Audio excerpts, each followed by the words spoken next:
Hello guys, welcome to Medha Saldwani YouTube channel.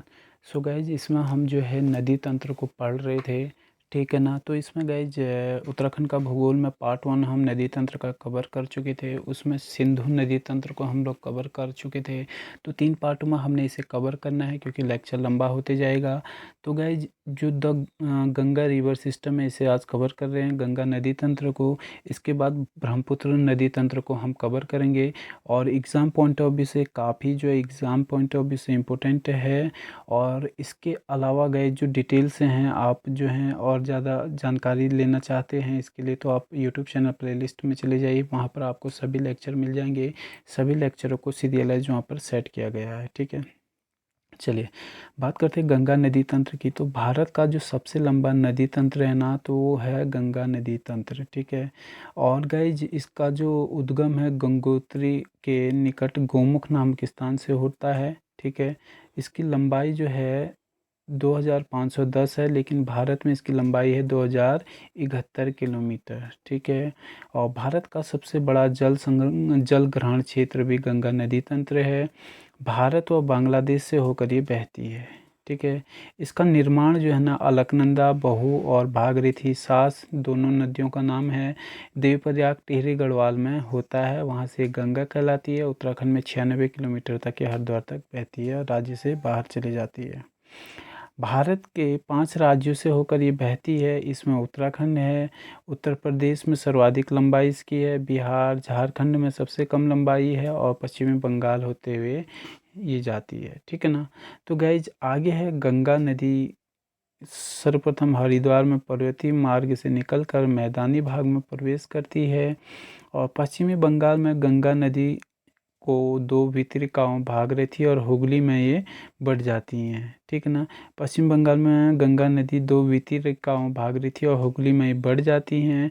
पश्चिमी बंगाल में जो है गंगा नदी में भागीरथी हो गई, ठीक है ना। भागीरथी ये बांग्लादेश में जो है प्रवेश करती हैं इस तरीके से, और पद्मा नाम से इसे जाना जाता है आगे, ठीक है ना। अच्छा, हुगली ये बंगाल की खाड़ी में जो है चली जाती है, ठीक है। आगे है बांग्लादेश में ब्रह्मपुत्र नदी को जमुना नदी के नाम से जाना जाता है। और गंगा और ब्रह्मपुत्र डेल्टा विश्व का सबसे बड़ा डेल्टा है, जिसे सुंदरवन का डेल्टा कहा जाता है, क्योंकि इस वन में सुंदरी नामक वृक्ष की अधिकता देखने को मिलती है। और इस सुंदरवन का विस्तार हुगली नदी से लेकर मेघना नदी तक है, ठीक है। और मैंग्रोव वनों के लिए ये सुंदरवन जाना जाता है। और मैंग्रोव बंगाल का टाइगर जो है, यहाँ पर जो बंगाल टाइगर हैं सर्वाधिक यहाँ पर पाए जाते हैं सुंदरवन में। भारत में जो मैंग्रोव वन का सर्वाधिक क्षेत्रफल है वो पश्चिमी बंगाल में ही है, ठीक है ना। और जो गाइज मैंग्रोव में केसुरना सुंदरी वृक्ष, ये आदि ये सब वृक्ष जो है यहाँ पर पाए जाते हैं। आगे थोड़ा सा बात करते हैं गाइज, जो गंगा की सहायक नदियाँ हैं उनके बारे में। गंगा के दाएं तट पर आकर मिलने वाली सहायक नदियां और बाएं तट पर आकर मिलने वाली जो सहायक नदियां हैं उनको कवर करेंगे। तो गाइज मुख्य जो है प्रायद्वीपीय नदियां, प्रायद्वीपीय पठार की नदियां इसमें होंगी। यमुना नदी स्पेशली एकमात्र हिमालयी सहायक नदी है गंगा की। अन्य में टॉन्स, सोन, केन, बेतवा, सिंध और चंबल सहायक नदियाँ हैं दाएं ओर से। वहीं बाएं तट पर गोमती, घाघरा, रामगंगा, गंडक, कोसी, महानदी ये बिहार में मिलती है, ठीक है ना। कोसी जो है इसका उद्गम नेपाल में होता है, बिहार का शोके से बोला जाता है, ठीक है। और जो पश्चिमी बंगाल की दार्जिलिंग पहाड़ी से जो है ये स्पेशली निकलती है, कौन, तो महानदी, ठीक है ना। सॉरी, ये महानंदा है, ठीक है ना, महानंदा नदी। अच्छा, गंगा नदी के बाएं तट पर मिलने वाली सबसे पूर्वी सहायक नदी भी यही नदी है। और अन्य जो सहायक नदियां हैं इसमें है पिंडर, मंदाकिनी आदि नदियां इसमें हैं। अलकनंदा नदी की बात करें तो गाय जी इसका निर्माण धौलीगंगा और विष्णुगंगा 2 नदी धाराओं से मिलकर हुआ है। उद्गम होता है दोनों का संतपत ग्लेशियर से, और संगम है इनका विष्णु प्रयाग में। इसके अलावा गाइज यमुना नदी की बात करें तो यमुनोत्री ग्लेशियर से इसका उद्गम हुआ और इसकी लंबाई है 1375 किलोमीटर। और इसकी जो सहायक नदियां हैं इसमें है चंबल, बेतवा, केन, टोंस, काली, गिरी और आसन इसकी जो है अन्य सहायक नदियां हैं। गाइज आगे बात करते हैं रामगंगा की, ठीक है ना। इसकी जो लंबाई है 690 किलोमीटर है और इसका उद्गम हुआ है नैनीताल के निकट से, ठीक है। और इसकी दो सहायक नदियाँ भी हैं। साबरमती नदी, ये इम्पोर्टेंट है गाइज, ये सब इसलिए इनको कवर किया गया है। इसका उद्गम हुआ मेवाड़ की पहाड़ियों से, राजस्थान से, समाहित होती है खंबात की खाड़ी में। गांधीनगर और अहमदाबाद जो है इसी के तट पर बसे हुए हैं, ठीक। आगे है घाघरा नदी, इसकी लंबाई 1080 किलोमीटर। इसका उद्गम हुआ है नेपाल से। इसकी सहायक नदी है शारदा, कुआना और चौकिया। आगे है गाइज गंडक नदी, 425 किलोमीटर की इसकी लंबाई है। इसका उद्गम हुआ है नेपाल तिब्बत सीमा पर और सहायक नदी है काली, त्रिशूला, गंगा। वहीं ताप्ती नदी की बात करें तो उद्गम स्थल है बैतूल का पठार। ये समाहित होती है खंबात की खाड़ी में। 3 राज्य से होकर ये जाती है, महाराष्ट्र, एमपी, महाराष्ट्र और गुजरात से होकर ये जाती है और अरब सागर में गिरने वाली दूसरी सबसे लंबी नदी है। और ये है प्रायद्वीपी नदी वैसे, ठीक है ना। 1312 किलोमीटर की है। आगे है काकरापार परियोजना तथा उकाई परियोजना, गुजरात में जो है ना तापी नदी पर ही हैं। और नर्मदा और ताप्ती नदियाँ पश्चिम की ओर बहती हैं। पॉइंट काफ़ी इम्पोर्टेंट है, ठीक है ना। ताप्ती नदी के लिए ये पॉइंट काफ़ी इम्पोर्टेंट है। इधर सोन नदी की बात करें तो इसकी लंबाई 770 किलोमीटर। इसका उद्गम हुआ है अमरकंटक की पहाड़ियों से और रिहिंद, कुन्हड़ जो है इसकी सहायक नदियाँ हैं। इसके अलावा जो है गाइज कोसी नदी, इसकी लंबाई 730 किलोमीटर। उद्गम हुआ है नेपाल के सप्तकोशिकी से, गोसाई धाम से और सहायक नदी है इंद्रावती और अरुण। एक कोसी नदी गाइज उत्तराखंड में भी है। उत्तराखंड वाले टॉपिक में हमने उसे कवर किया है उत्तराखंड नदी तंत्र में। वैतरणी नदी 333 किलोमीटर की है। इसका उद्गम हुआ है क्योंझर पठार, उड़ीसा से, ठीक है ना। आगे गाइज है कृष्णा, गोदावरी, कृष्णा और कावेरी महानदी आदि पूर्व की ओर बहने वाली प्रमुख नदियां हैं, जबकि नर्मदा और ताप्ती पश्चिम की ओर बहने वाली प्रमुख नदियां हैं। गाइज ये point exam point of view से काफ़ी इंपॉर्टेंट है, इसलिए इनको जो है आपको याद रखना है। ऐसे क्वेश्चन एग्जाम में अक्सर पूछे गए हैं। बात करेंगे गाइज चंबल नदी की, तो इसकी लंबाई है 960 किलोमीटर। इसका उद्गम हुआ है मऊ के निकट जाना पाव पहाड़ी से। इसकी जो सहायक नदियां हैं काली, सिंध, सिप्ता और बनास, पार्वती इसकी अन्य सहायक नदियां हैं। वहीं बेतवा नदी की लंबाई 480 किलोमीटर। उद्गम हुआ है इसका भोपाल से। सो गाइज इस तरीके से जो है गंगा नदी तंत्र को तो हमने कवर कर लिया है, लेकिन आगे जो बात करने वाले हैं ब्रह्मपुत्र नदी तंत्र, द ब्रह्मपुत्र रिवर सिस्टम की बात करने वाले हैं। क्योंकि 3 नदी तंत्र हमने पढ़ा, सिंधु नदी तंत्र, गंगा नदी तंत्र और अब ब्रह्मपुत्र नदी तंत्र। तो गाइज ये सारे इंपॉर्टेंट हैं, इसलिए इनको भी कवर करेंगे। आगे एक पार्ट और इसका फिर से हमारा बनेगा, वो पार्ट और भी इम्पोर्टेंट होने वाला है, ठीक है ना। तो ब्रह्मपुत्र नदी की लंबाई है 2880 किलोमीटर। इसका उद्गम हुआ है मानसरोवर झील से। इसकी जो सहायक नदियां हैं मानस, कपिली, लोहित और दिहांग। और ब्रह्मपुत्र नदी को 4 अलग अलग नामों से भी जाना जाता है। तो गैस तिब्बत के पठार पर जो है इसको सांगियो या सोपू नदी बोलते हैं, दिहांग नदी बोलते हैं और अरुणाचल प्रदेश में, ब्रह्मपुत्र नदी बोलते हैं असम में और जमुना नदी बोलते हैं इसे बांग्लादेश में, ठीक है ना। चारों समझ में आ गया होगा, ठीक है। अब थोड़ा सा और आगे बात कर लेते हैं। फिर जो ब्रह्मपुत्र नदी है ये असम में गुम्फित जलमार्ग बनाती है और इस गुम्फित जलमार्ग में कई नदी द्वीप पाए जाते हैं और इन नदी द्वीपों में माजुली द्वीप भी स्थित है और ये विश्व का सबसे बड़ा नदी द्वीप है, ठीक है ना।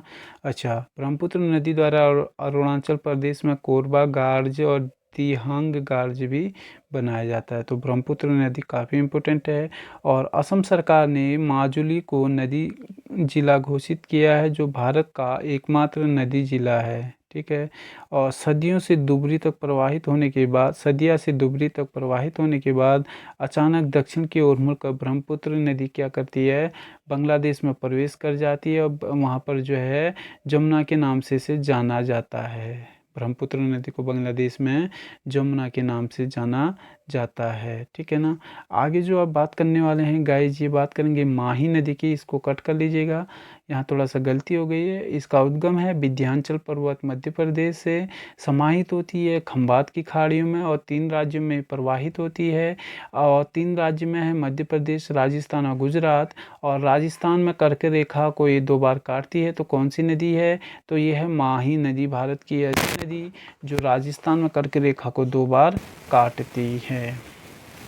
अगली जो नदी आएगी नर्मदा नदी, इसकी लंबाई लगभग 1312 किलोमीटर। अमरकंटक चोटी से सतपुड़ा के निकट पहाड़ियों से इसका उद्गम हुआ है। इसकी सहायक नदी है दूधी, बरना, तवा। ये भी 3 राज्यों महाराष्ट्र, मध्य प्रदेश और गुजरात में प्रवाहित होती है। और गाइज अरब सागर में जल गिराने वाली ये नदी है। प्रायद्वीपीय भारत की सबसे लंबी नदी है, अरब सागर में ये जल गिराती है, ठीक है ना। और पश्चिमी दिशा में प्रवाहित होती है। नर्मदा ताप्ती 2 नदियां हैं जो पश्चिमी दिशा में प्रवाहित होती हैं। इसका जो है ना गाइज अरब सागर में गिरती है। और निर्माण धुआंधार प्रपात का यहीं पर, कपिलधारा प्रपात भी यहीं पर है, जबलपुर मध्य प्रदेश में पड़ता है। जलप्रपात का एक अलग से वीडियो लेक्चर आएगा, तो उसमें आप अपने डाउट को और अच्छे से क्लियर कर पाएंगे, ठीक है। हालांकि बेसिक बातें यहाँ पर बताई जा रही हैं फिर भी, जो कि एग्ज़ाम पॉइंट ऑफ व्यू से काफ़ी इम्पोर्टेंट है। सो गाइज इसके अलावा अगर आप जो है और अदर सब्जेक्ट के लेक्चर देखना चाहते हैं तो आप मेधा सुल्तानी यूट्यूब चैनल की प्लेलिस्ट में चले जाइए। और संस्थान के study material notes hard copy format में लेना चाहते हैं तो गाइज आप हार्ड कॉपी फॉर्मेट में स्टडी मटेरियल नोट्स को अपने घर पे ही मंगवा सकते हैं या इंस्टीट्यूट विजिट करके भी ले सकते हैं। क्योंकि गाइज एक अभ्यर्थी को सबसे पहले जो सबसे बड़ी चुनौती होती है एक प्रमाणित और गुणवत्तापूर्ण स्टडी मटेरियल नोट्स की होती है, और उसके बाद एक बेहतर रणनीति की जो होती है उसे ज़रूरत होती है। तो गाइज अगर एक एस्पिरेंट को ये दोनों चीज़ें मिल जाएं तो डेफिनेटली एक कॉम्पिटिटिव एग्ज़ाम को क्रैक कर लेते हैं, ठीक है। तो गाइज ऑनलाइन या ऑफलाइन बैच से भी आप जुड़ना चाहते हैं तो संस्थान से संपर्क कर सकते हैं। गाइज इसमें जो गोदावरी नदी है अगली नदी है, और भारत में यानी कि दक्षिण भारत की जो है ये सबसे लंबी नदी है।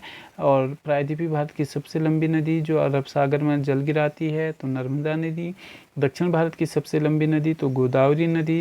गाइज इसे बूढ़ी गंगा के नाम से भी जाना जाता है। ये भी 3 राज्यों में बहती है, महाराष्ट्र, तेलंगाना और आंध्र प्रदेश में।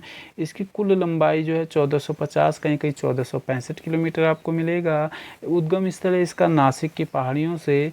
और इसकी जो सहायक नदियां हैं ये हैं पेनगंगा सबसे लंबी सहायक नदी, इंद्रावती, वर्धा और मंजीरा इसकी सहायक नदियां हैं, ठीक है। आगे जो बात करेंगे गाइस कृष्णा नदी की बात करेंगे। दक्षिण भारत की दूसरी सबसे लंबी नदी है गोदावरी के बाद। ये 4 राज्यों में बहती है, कर्नाटक, महाराष्ट्र, तेलंगाना और आंध्र प्रदेश में। और 1290 किलोमीटर इसकी लंबाई। महाबलेश्वर के निकट महाराष्ट्र से जो है इसका उद्गम होता है। सहायक नदी है कोयना, वर्णा, पंचगंगा, तुंगभद्रा, मूसी इसकी सहायक नदियाँ हैं। वहीं बात करते हैं कावेरी नदी की, तो दक्षिण भारत की गंगा इसे बोला जाता है, बूढ़ी गंगा बोला जाता है गोदावरी को, दक्षिण भारत की गंगा बोला जाता है कावेरी नदी को, ठीक है ना। प्रवाहित होती है कर्नाटक और तमिलनाडु 2 राज्यों में। 760 किलोमीटर इसकी लंबाई है। और उद्गम है इसका केरकारा के निकट ब्रह्मगिरी कर्नाटक से। सहायक नदी है गाइस इसकी हेमावती, अमरावती, लोकपावना और स्वर्णवती। और दक्षिण भारत में धान का कटोरा भी कावेरी नदी को बोला जाता है। इसके अलावा जो है गाइस अगली नदी आएगी लूनी नदी, सांबर झील से होकर गुजरती है। इसका उद्गम हुआ है नाग पर्वत और अरावली पहाड़ी राजस्थान से। कच्छ के दलदल में अर्थात कच्छ के रण में जाकर ये क्या हो जाती है, विलुप्त हो जाती है। सो गाइस इस तरीके से पार्ट 2 भी हमारा हो गया है कवर। पार्ट 3 अब हम प्रायद्वीपीय नदियों को लेके आएंगे। इसके अलावा पार्ट 3 में प्रायद्वीपीय नदियों के अलावा जो 1 लाइनर पॉइंट हैं इम्पोर्टेंट हैं और नदियों के किनारे बसे नगरों को लेके आएंगे। गाइस विश्व की नदियों को अभी हमने कवर नहीं किया, ये सिर्फ भारत का नदी तंत्र हमने कवर किया है और उत्तराखंड का नदी तंत्र भी हम कवर कर चुके हैं। तो प्लेलिस्ट में जाकर आप उत्तराखंड भूगोल में वो देख सकते हैं और बाकी लेक्चर जो भूगोल के पिछले लेक्चर हैं उनको आप प्लेलिस्ट में जाकर देख सकते हैं। सो गाइस वीडियो अच्छी लगती है तो कमेंट सेक्शन के माध्यम से आप अपनी प्रतिक्रिया हम तक पहुंचा सकते हैं। Thank you guys.